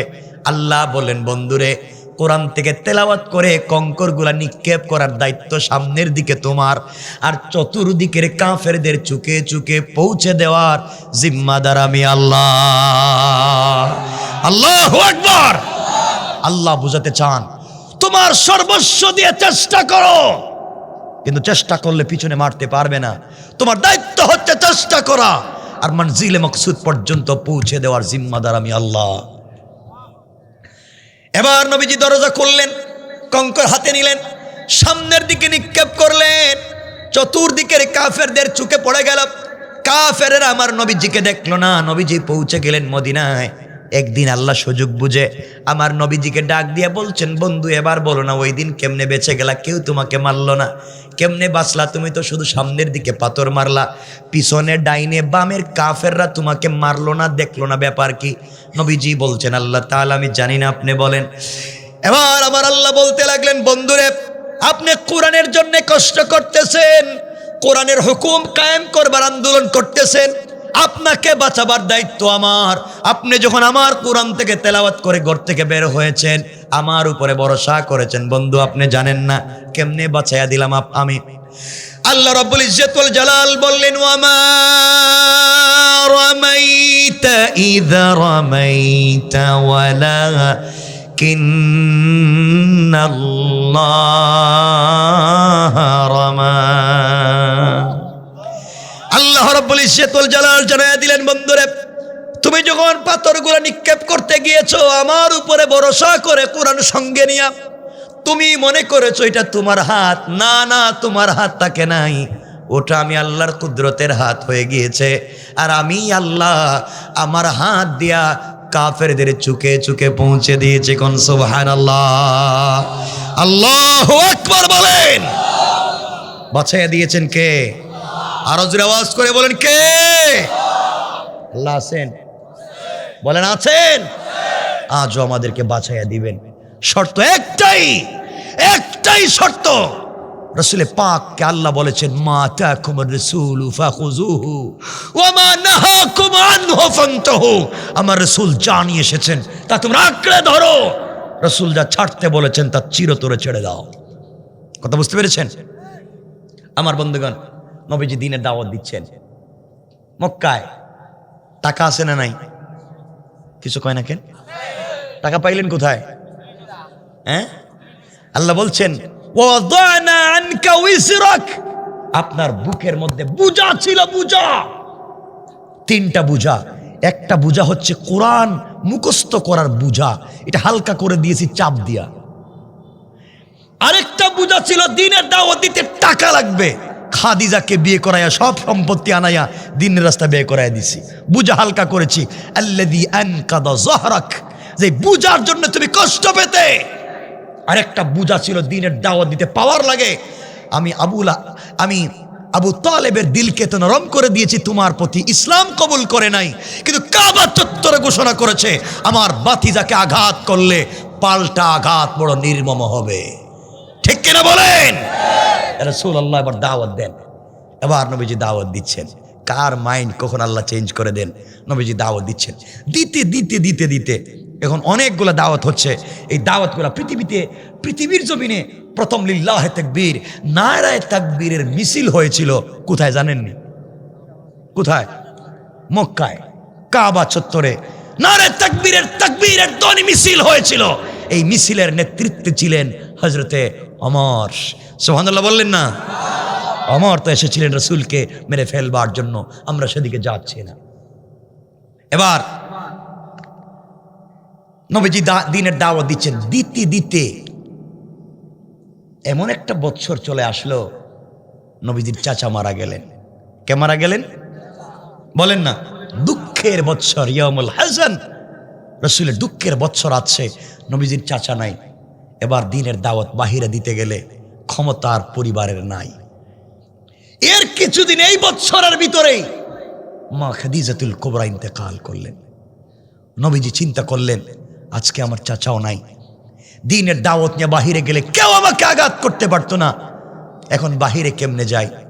ঘরে এসেও তো শান্তি নাই, ঘরে খাদিজা নাই। বাহিরে যদি মানুষ পিটায়ও, ঘরে আসলে যার কাছে আমি শান্তি পাই, যে আমাকে সাপোর্ট দেয়, যে আমাকে না রেখে ঘুমিয়ে যায় না, যে সারা দিন না খেয়ে আমার জন্য বসে থাকে, আজ আমার খাদিজা নাই, আজ আমার চাচা নাই। আমি মক্কায় কোথায় যাব? ঘরে আসলে কেউ নাই, বাপ নাই, মা নাই, ভাই নাই, বোন নাই, চাচাও নাই, স্ত্রীও নাই, কই যাব? নবীজি ইসলাম চিন্তা করলেন, মক্কায় আর আমি থাকতে পারবো না, এখন চলে যাই তায়েফে, নানার বাড়ি যাই। হয়তো নানার বাড়ি মানুষ বাইগনা হিসাবে আদর আপ্যায়ন করে না। কথা বলছেন না কেন? চলতে লাগলেন। দেখেন নবীজি কি কষ্টে পড়ছেন, কি কষ্টে পড়েছেন, কেউ নাই। নবীজি পৌঁছে গেলেন তায়েফে, ইচ্ছা করলেন ওখানকার মানুষ হয়তো তাকে ভালোবাসবে। আমার বন্ধুগণ, নবীজি পৌঁছে গেলেন তায়েফে। পৌঁছার পরে তায়েফের মানুষকে দাওয়াত দিলেন, আসলিম তাসলাম, ইসলাম কবুল করো, শান্তিতে থাকতে পারবা। এই মানুষগুলো দাওয়াত শুনবার পরে দাওয়াত তো গ্রহণ করলো না, উল্টা নবীজিকে নির্মমভাবে আঘাত করতে লাগলো, মারতে লাগলো। পাগল বলে বাচ্চাদেরকে দিয়ে ইট পাটকেল রাসূলের শরীরে নিক্ষেপ করতে লাগলো। নবীজিকে রক্তাক্ত করে দিল 3টা জায়গায়। আমার রাসূল দ্বীনের দাওয়াত দিতে অজ্ঞান হয়ে পড়ে গেলেন। যেই নবীজির শরীরে জান্নাতে 70 জন পুরুষের শক্তি আছে, কতটুকু নির্যাতন করলে এই নবীজি অজ্ঞান হয়ে পড়ে যান। 3টা জায়গা অজ্ঞান হয়ে গেলেন। রক্তাক্ত দেহ নিয়ে রাসূল পাক সাল্লাল্লাহু আলাইহি ওয়াসাল্লাম খাদেমকে সঙ্গে নিয়ে যখন চলে আসলেন, কোথায় যাবেন, কার কাছে যাবেন, কোথায় বসবেন, কোথায় যাবেন, শেষ পর্যন্ত চিন্তা করলেন ঘরে গেলে তো ঘরেও শান্তি নাই, মক্কায় কার কাছে যাব, কে আমাকে শান্তি দিবে। সিদ্ধান্ত নিলেন, তিনি চলে গেলেন উম্মে হানির ঘরে। উম্মে হানির ঘরে গিয়ে বলছেন, বোন তোমার ঘরে আমাকে একটু জায়গা দাও। উম্মে হানির ঘরে থাকতে লাগলেন। আপনারা ভালো করেই জানেন, মানুষ যখন একা হয়ে যায় মানুষের দুঃখের কথাগুলা বেশি বেশি মনে পড়ে, ঠিক না? গভীর রাত্রে যখন হয়ে গিয়েছে, নবীজির শরীর রক্তাক্ত, শরীর থেকে রক্ত ঝরেছে, চামড়ায় বসন্তের মতো দাগ পড়ে গিয়েছে, শরীরটা ফুলে গিয়েছে, ব্যথায় কাতরাচ্ছেন।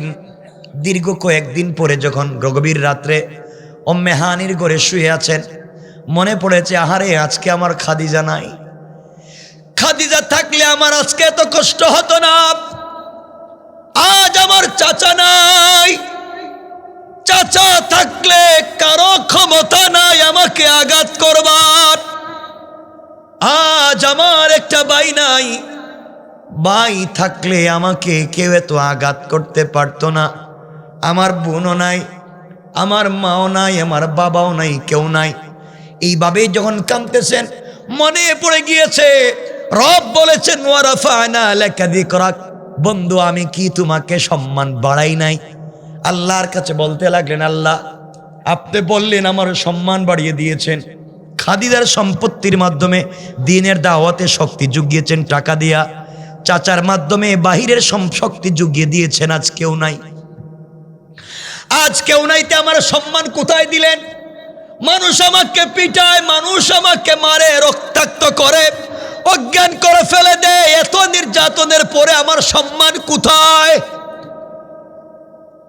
রবের কাছে যখন চিৎকার করে নবীজি বলতেছেন, আল্লাহ তাআলা আপনি বলছেন আমার সম্মান বাড়িয়ে দিয়েছেন, মানুষ আমাকে মারে, টিটকারি করে, মানুষ আমাকে পাগল বলে, কই আমার সম্মান? আল্লাহ পাক তার হাবিবের কষ্টকে সহ্য করতে পারলেন না। যার মাধ্যমে দ্বীনের দাওয়াত দেওয়াতে চান, সে কষ্টে পড়ে যাবে, আল্লাহ সহ্য করতে পারলেন না। বন্ধুকে ওয়ারাফা'না লাকা যিকরাক সম্মান দিয়েছেন বুঝাবার জন্য জিবরিল আমিনকে পাঠাইয়া দিলেন। জিবরাইল হাজির হয়ে গেলেন, আর ডাক দিয়া বলছেন, ইয়া রাসূলুল্লাহ, ইয়া হাবিবাল্লাহ, পয়গম্বরে আরবি, আপনি চলেন আমার সঙ্গে। কোথায় নিয়ে যাবা? কাবা চত্বরে নিয়ে যাব। ও জিবরাইল, নিয়ে লাভ কি? কেউ যে আমার নাই, কেউ দেখতে আমারে আসে না, কেউ আমার খবর পর্যন্ত নেয় না। রব আমাকে সম্মান দিয়েছেন, বললেন আজ শুধু মাইর খাই, কই সম্মান? জিবরাইল বলছেন, পয়গম্বরে আরবি চলেন না আমার সঙ্গে, কাবা চত্বরে যাই। কাবা চত্বরে আমার নবীজিকে নিয়ে গেলেন। এই সূরার শুরুতে আল্লাহ বলছেন, আলাম নাশরাহ লাকা সাদরাক, বন্ধু আমি কি আপনার সিনাকে বিদীর্ণ করে দেইনি? আমি কি আপনার সিনাকে চাক করিনি? একাধিকবার নবীজির সিনা কাটা হয়েছে। ওই শেষবার জিবরিল আমিন নিয়ে গেলেন, কাবা চত্বরে নিয়ে গেলেন, নবীজিকে শুয়ালেন, বুকটা কেটে ফেললেন, কি যেন কালো বের করলেন, জমজমের পানি দিয়ে ধুইলেন, আবার ভিতরে ঢুকাইয়া দিলেন, স্বর্ণের তস্তরিতে করে জান্নাতি মখমল কাপড় দিয়া পেঁচাইয়া কি যেন আনলেন। কোরআনের ভাষায় যাকে বলে ইলম এবং হিকমত, দুটা এনে রাসূল পাকের বুকে ঢুকাইয়া দিয়া, আবার বুকটাকে একত্রিত করে দিয়া নবীজিকে বলছেন, ইয়া রাসূলুল্লাহ বলেন তো আগের মতো লাগে না এখন একটু ভালো লাগে? নবীজি বলছেন, জিবরাইল রে তুমি কি করলে, কি অপারেশন করলে, কি আমার বুকের ভিতরে ঢুকাইয়া দিলে? এখন আমার মনের ভিতরে শান্তি আর শান্তি পাওয়া যায়। জোরে পড়েন না সুবহানাল্লাহ। ইয়া রাসূলুল্লাহ এখানেই শেষ না, আপনাকে সম্মান জানাতে হবে। আপনি দ্বীনের দাওয়াত দিচ্ছেন, এই জমিনে আপনি দ্বীনের রাহবার, দ্বীনের রাহবারের সম্মান বুঝাইয়া দিতে হবে, সমাজের মানুষকে বুঝাতে হবে যারা দ্বীনের রাহবার হয় তাদের কেমন সম্মান হয়। চলেন আপনাকে নিয়ে চলবো বাইতুল মুকাদ্দাস অথবা বাইতুল মাকদিস। রাসূল পাককে নিয়ে চললেন বাইতুল মুকাদ্দাসে। ওখানে আগে থেকে আল্লাহ আদম থেকে ঈসা পয়গম্বর পর্যন্ত সকলকে একত্রিত করেছেন। নবীজি সাল্লাল্লাহু আলাইহি ওয়াসাল্লাম ওখানে পৌঁছে গেলেন।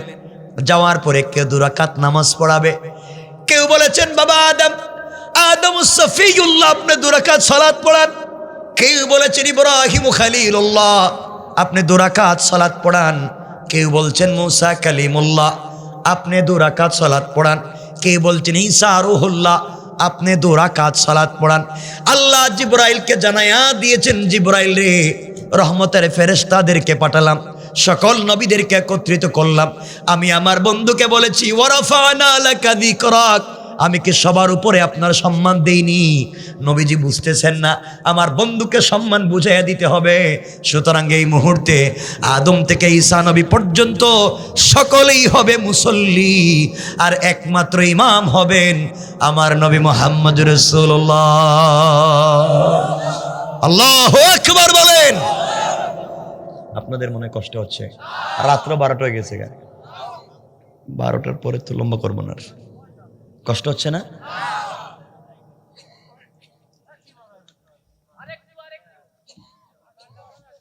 না কষ্ট হচ্ছে? শোনেন না, আরে শোনেন, কতক্ষণ বলছি, কয়েক মিনিট শোনেন। আমার মুসলমান বন্ধুগণ, এক পর্যায়ে নবীজি সালাতের ইমামতি করলেন, আল্লাহ বুঝায় দিলেন বন্ধু ওয়ারাফানা লাকা যিকরাক, আদম থেকে ঈসা পর্যন্ত সকলে আজকে মুসল্লি, আর আপনাকে সবার ইমাম বানাইয়া আমি আল্লাহ ইমামুল আম্বিয়া ওয়ার রাসূল, আর এই মুহূর্তে বানাইয়া দিলাম ইমামুল মুরসালিন। আল্লাহু আকবার। সম্মান দিয়েছেন রব। নবীজি খুশি হয়ে গেছে। এতক্ষণ কাঁদতেছিলেন। জিবরাইল বলছেন ইয়া রাসূলুল্লাহ খুশি? জিবরাইল খুশি হবে না কেন? সম্মান তো রব দিয়েছেন। জিবরাইল বলছেন ইয়া রাসূলুল্লাহ শেষ না, রবের কাছে আপনি যে কথা কইছেন, যে আপনার কই সম্মান দিছে আপনি বুঝতেছেন না, রব আপনাকে সম্মান আজকে বুঝাবেই। রব বলেছে তার কাছাকাছি নিয়ে যাবে।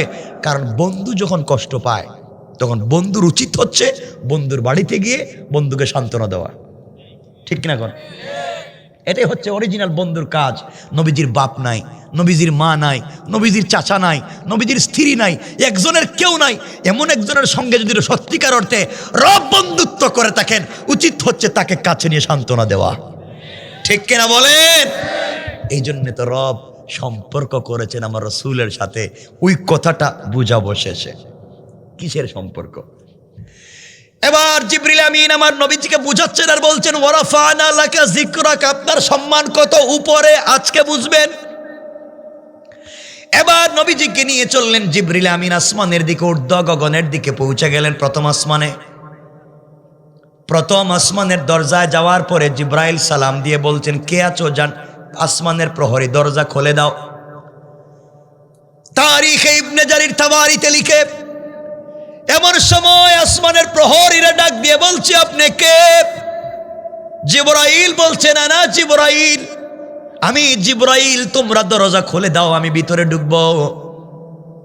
জান্নাতের প্রহরীরা ডাক দিয়ে বলছে জিবরাইল বেয়াদবি মাফ করবেন, আসমানের প্রথম দরওয়াজা খুলে দেওয়া যাবে না। কেন খুলে দেওয়া যাবে না?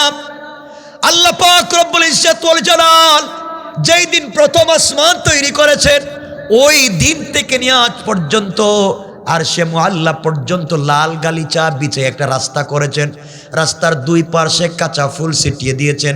জান্নাতুল ফিরদাউস থেকে মিশকে আম্বরের স্তূপ ডাল এনে ভেঙে ফেলে দিয়েছেন। ওই জায়গা ডিজাইন করেছেন একমাত্র কেবলমাত্র তার বন্ধু হাবিবুল্লাহর জন্য, তাকে নিয়ে যাওয়ার জন্য এত সুন্দর করেছেন, স্ট্রাকচার ডিজাইন করেছেন তার নাম দিয়া। সুতরাং এই জায়গা দিয়ে কাউকে যাইতে দেওয়া যাবে না। জিবরাইল বলছেন ও ফেরেশতারা, ও সিকিউরিটি গার্ড, তোমরা শোনো, যার জন্য রব এত সুন্দর সম্মানের জন্য এত সাজাইলেন, তিনি আমার সাথে আছেন, তোমরা গেট খুলে দাও। আল্লাহু আকবার বললেন না? নবীজি উঠে গেলেন, কুশল বিনিময় হলো, ঘটনা এখানেই বলবো না। কুশল বিনিময় হলো, কথাবার্তা হলো। জিবরিল আমিন দেখে নবীজি হাসতেছেন। জিজ্ঞেস করলেন ইয়া রাসূলুল্লাহ, ঘুম থেকে উঠাইয়া নিয়ে আসলাম, কাঁদতেছেন, এখন হাসতেছেন, ব্যাপার কি? জিবরাইল ডাক দিয়ে, জিবরাইলকে আমার নবী ডাক দিয়ে বলছেন ও জিবরাইল, আল্লাহ যে আমাকে এত ভালোবাসে আমি জানি না। আসমানের প্রথম আসমানে উঠে দেখলাম আসমানের গেট, আসমান থেকে যে রাস্তা করেছেন, যত ডিজাইন করেছেন, সকল জায়গায় ডিজাইন করেছেন আমি নবীজির নাম দিয়া। সুবহানাল্লাহ বললেন না?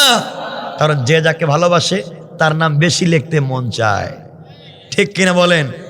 নবীজির আল্লাহর ভালোবাসার প্রিয় পাত্র রাসূল পাক তার নাম দিয়ে ডিজাইন করে দিয়েছেন। সুবহানাল্লাহ। নবীজি উঠতে লাগলেন। এক আসমান, দুই আসমান, 3, 4, 5, 6, 7 আসমান উঠে গেলেন উপরে। এখানের ঘটনা উদ্দেশ্য না, শুধু উদ্দেশ্য রাফা'না লাকা যিকরাক। এখানে অনেকগুলা ঘটনা আছে, অনেক কথাবার্তা আছে, এগুলা মূল উদ্দেশ্য না। নবীজি সকম আসমানের উপরে উঠে জিবরিল আমিন আমার নবীজিকে নিয়ে চললেন সিদরাতুল মুনতাহার দিকে। সিদরাতুন কুল গাছ, বড়ই গাছ, মুনতাহা মানে ইন্তেহা, সৃষ্টির শেষ প্রান্তরে রব একটা গাছ লাগাইয়া দিয়েছেন। নবীজি গাছের কাছে গেলেন। জিবরিল আমিন পিছন দিকে শুনেন মুচকি হাসির আওয়াজ শোনা যায়। নবীজির দিকে তাকায়া জিবরাইল বলছেন, ইয়া রাসূলুল্লাহি, আপনি এত খুশি হয়ে এত জোরে হাসলেন কেন? জিবরাইলকে আমার নবী ডাক দিয়ে বলছেন, ও জিবরাইল, আল্লাহ যে আমাকে এত ভালোবাসে কেমনে আমি বুঝাবো?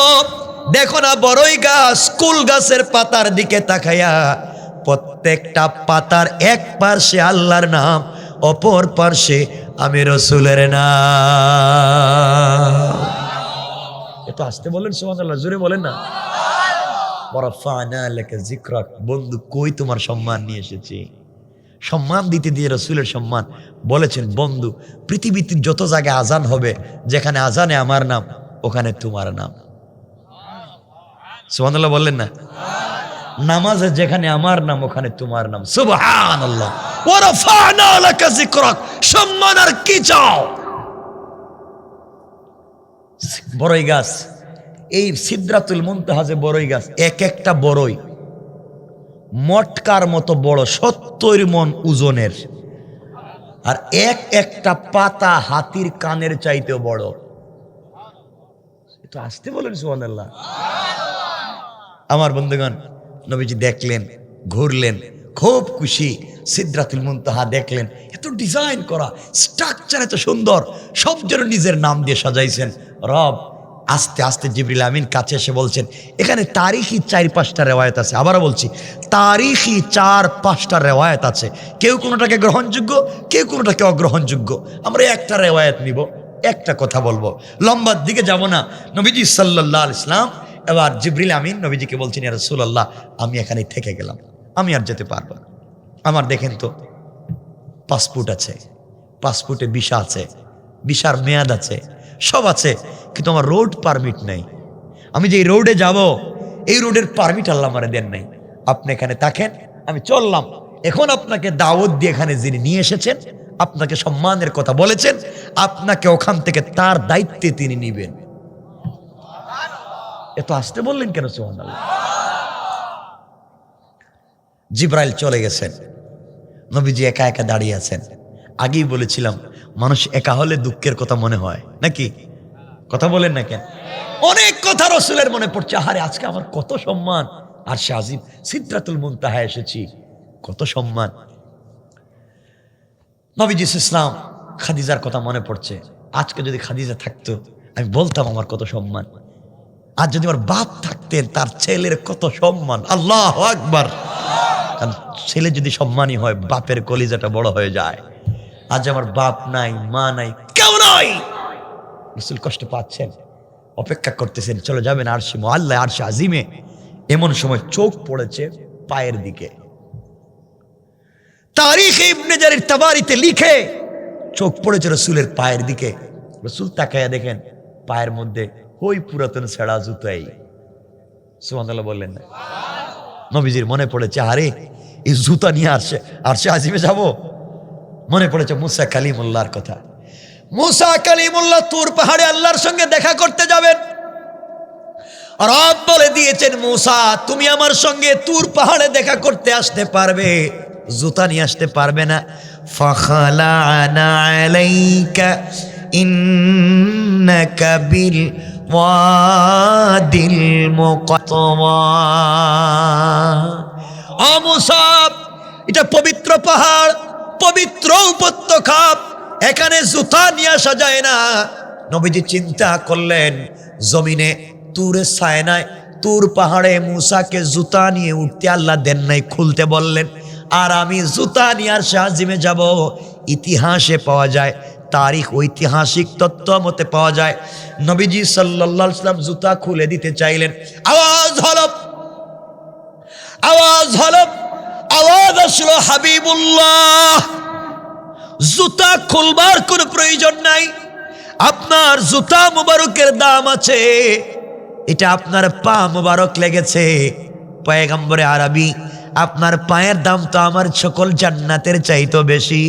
পয়গম্বরে আরবি, আজকে দুনিয়ার জমিনে কোরআনের সঙ্গে যেই কাপড়টা লাগানো থাকে তারও দাম হয়ে যায়, যে কোরআন যেই কাঠের মধ্যে রাখা থাকে কাঠেরও দাম হয়ে যায়। হাবিবুল্লাহ তোমার পায়ের সঙ্গে যেই জুতা লেগেছে সেই জুতারও দাম হয়ে গিয়েছে, আপনি ওঠা নিয়ে আসেন, তার তোমার পায়ের জুতা তার ধুলিকোনাগুলা রয়েছে, ওগুলার মাধ্যমে আমি আল্লাহ আমার আরশ আজিমকে সম্মানিত করতে চাই। সুবহানাল্লাহ, ওয়াজ করে বলেন। ওয়ারাফা'না লাকা যিকরাক, বন্ধু শুধু তোমার সম্মান না, তোমার সব জিনিসেরও সম্মান। আমার বন্ধুগণ, রাসূল পাক পৌঁছে গেলেন, কোরআনে রব বলেছেন ফাকাবা কাউসাইনি আও আদনা, তিন ব্যাখ্যা দিয়েছেন মুফাসসির এই আয়াতের। আমরা একটাই বলবো যে কাবা কাউসাইন, ধনুক বাঁকা করলে যত কাছাকাছি আসে, নবীজি এবং আল্লাহ তত কাছাকাছি বসে কথা বলেছেন। শুধু একটা ব্যাখ্যা নিলাম, বাকিগুলার দরকার নাই। এবার নবীজি আরশে আসিমে আল্লাহর কাছে পৌঁছে গিয়েছেন, রবের ওখানে যাওয়ার পরে হাসতেছেন। আল্লাহ বলছেন হাসো কেন বন্ধু? নবীজি বলছেন আল্লাহ তাআলা হাসি ওই জন্যে, সব ঘোরাঘুরি করে আসলাম, ওখানে আসার পরে দেখি আপনি আরশে আজিমকে যা ডিজাইন করেছেন, যা সুন্দর করেছেন, সব করেছেন আমার নাম দিয়া। সুবহানাল্লাহ, জোরে পড়েন না সুবহানাল্লাহ। কথাবার্তা হচ্ছে, নবীজিকে আল্লাহ জিজ্ঞাসা করলেন, বন্ধু আসলা তো বাড়ি থেকে, বন্ধু বন্ধুর বাড়িতে গেলে কিছু গিফট নেয়, উপহার নেয়, হাদিয়া নেয় না? আপনারা মনে হয় কিছু নেন না, মনে হয় কোন মেহমান বাড়ি গেলে খালি হাতে যান নাকি? নবীজিকে আল্লাহ বলছেন, বন্ধু তুমি কি খালি হাতে আসছো? নবীজি বলছেন, আল্লাহ আপনি আমারে বোকা পাইছেন নাকি? আপনি আমার দাওয়াত করলেন, আমি খালি হাতে আসবো? কি নিয়ে আসছো? আমার নবীজি আল্লাহকে বলতে লাগলেন, আত্তাহিয়াতু লিল্লাহি ওয়াসসালাওয়াতু ওয়াত-তাইয়্যিবাত। আল্লাহ যত পবিত্রতা, যত সালাত, যত সালাম সব আজকে আপনাকে হাদিয়া করে দিলাম। সুবহানাল্লাহ বললেন না? আল্লাহ খুশি হয়ে গেলেন, খুশি হয়ে বললেন, আসসালামু আলাইকা আইয়ুহান নবিয়্যু, ইয়া নবী না, আসসালামু আলাইকা আইয়ুহান নবী। সালাম দিছেন রাসূলকে, জবাব দেওয়ার কথা, নবীজি জবাব দিচ্ছেন না, কাঁদতেছেন। রব বলছেন, ব্যাপার কি? আপনার কষ্ট দূর করবার জন্য নিয়ে এসেছি, আপনি কাঁদছেন কেন? আমার নবীজি বলছেন, আল্লাহ তাআলা আপনার কাছাকাছি আমাকে নিয়ে এসেছেন দুঃখ দূর করবার জন্য, অথচ আপনি আসবার পরে কত কথাই আমাকে জিজ্ঞাসা করলেন, কে কেমন আছে, কে কেমন আছে সব জানতে চাইলেন, একটা বার আমার গুনাহগার উম্মতের কথা জিজ্ঞাসা করলেন না। যাদের জন্য এত কষ্ট করলাম, এত মাইর খাইলাম, তাদের কথা জিজ্ঞাসা করলেন না। রব এখন খুশি হয়ে আপনি আমাকে সালাম দিয়েছেন, কেমনে আমি সালামের জবাব দিব? আপনি আমার একা সালাম দিলেন, আমার উম্মত গুলাকে দিলেন না। আল্লাহু আকবার। তোমার রাসূল এত উপরে যাওয়ার পরও তোমাকে ভুলে যায় নাই, উম্মত গুলাকে ভুলে যায় নাই, তুমি আর আমি সেই রাসূলকে ভুলে বসে আছি। আমার বন্ধুগণ বলছেন, বন্ধু ঠিক আছে, সকলের জন্য সালাম, আসসালামু আলাইনা ওয়া আলা ইবাদিল্লাহিস সালিহিন, সকলের জন্য সালাম। নবীজি বলছেন, আল্লাহ আপনারা তো খুশি হয়ে গেছেন। নবীজি বলছেন, আল্লাহ সালাম তো দিয়েছেন, খুব খুশি হয়েছি, কিন্তু আমাকে সালাম দিয়েছেন সরাসরি, আর আমার উম্মত এখন বসে রয়েছে কই? রূপসা, তাদেরকে কই সালাম দিলেন? সরাসরি সালাম না দিলে তো সালামের কোনো মজা নাই। আল্লাহ আমাকে সরাসরি দিলেন, উম্মত গুলাকে দিলেন না। আল্লাহ বুঝতে চাচ্ছেন আমি কি বাড়ি বাড়ি দেশে দেশে গিয়ে সালাম দিব? আল্লাহ কেমনে দিবেন আমি জানি না, আমার উম্মতগুলোকে সরাসরি সালাম না দেওয়া পর্যন্ত আমি সালামের জবাব দিতাম না। রব বলেছেন কেমনে দিমু, কেমনে দিবেন আপনিই জানেন। কথা হচ্ছে না। নবীজি বলছেন আল্লাহ আমাকে কষ্ট দেওয়ার জন্য আনছেন? আল্লাহ বলছেন বন্ধু তোমাকে খুশি করতে এনেছি, তাহলে আমাকে খুশি করে দিন, আমার উম্মতকে সালামের ব্যবস্থা করেন। এবার আল্লাহ বলছেন বন্ধু তাহলে শোনো, কথা দিলাম কিয়ামতের দিনে হিসাব নিকাশের পরে জান্নাতীরা যখন জান্নাতে পৌঁছে যাবে, ওই সময় দারুস সালাম নামক একটা জান্নাত আছে। ওই জান্নাতের ভিতরে আমি আল্লাহ একটা প্রোগ্রাম করব। ওই প্রোগ্রামে তোমার উম্মতেরা থাকবে চেয়ারে বসা, আর আমি আল্লাহ দাঁড়ায়া দাঁড়ায়া সরাসরি সালাম দেওয়ার ওয়াদা দিলাম। আমার কথা আল্লাহ কোরআনে বলছেন তাহিয়াতুহুম ইয়াওমা ইয়ালকাউনাহু সালাম। বন্ধুরে তোমার উম্মতের সঙ্গে আমার যখন প্রথম সাক্ষাৎ হবে, তাদেরকে আমি আল্লাহ বসার জন্য জান্নাত দারুস সালামে চেয়ার দিব, ওরা বসে থাকবে, আর আমি দাঁড়ায়া দাঁড়ায়া তাদেরকে সালাম দেওয়ার ওয়াদা দিলাম। আল্লাহু আকবার। নবীজি খুশি হয়ে গেলেন। এবার কথা শুরু হয়েছে। এখানে কিছু গোপন কথা বলছেন রব, শুধু গোপন কথা। দেখেন ইশারায় কিছু কথা বলে। দুই দোস্ত বসে আছে রেস্টুরেন্টে, মানুষ বসে আছে কয়েকশো। এক দোস্ত আর এক দোস্তকে বলছে দোস্ত ওই যে পরশুদিন বলছিলাম মনে আছে? ও বলে মনে আছে তো। কেউ বুঝে নাই, তারা বুঝছে, ঠিক না?